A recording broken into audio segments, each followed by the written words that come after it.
भविष्य में कैसा केपेक्स करेंगे, तो ज्वाइंट वेंचर जो इनका होने वाला है इंडी कैम्प वाला, उसके ऊपर जो केपेक्स होना है वो हम लोग आगे आके देखेंगे।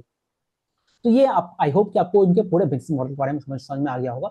यहीं पे मैं बात कर लेता हूँ इनकी जो पूरी वर्किंग कैपिटल होती है। अब आप देख रहे हो कि जो पूरा सेगमेंट है, यहाँ पे आपको वर्किंग कैपिटल जो है वो आपको ज्यादा ज्यादा ही दिखेगा। ज्यादा इसलिए दिखता है क्योंकि आप मान लीजिए ना, आपका एक प्रोडक्ट है, वो किसी एक्सपोर्ट मार्केट में जाएगा, वहां से पूरा टेस्टिंग वगैरह होगी, वो चीजें वापस आएंगी, तो आपको वर्किंग कैपिटल यहाँ पे आपको ज्यादा दिखता है। बट अगेन, वो आपकी जो वर्किंग कैपिटल है वो आपकी पूरी कैश फ्लो से बैक्ड होती है। तो अगर आप इस कंपनी को देखोगे ना, तो इनका जो वर्किंग कैपिटल डेज है, रिसीवेबल्स वगैरह है, वो आपके 110 या फिर 120 डेज के आसपास रहेंगे। किसी क्वार्टर में वो बढ़ते हैं, किसी क्वार्टर में घटते हैं। तो अगर क्वार्टर थ्री आप देखोगे तो वहां पे आपको थोड़ा घटता हुआ दिखेगा।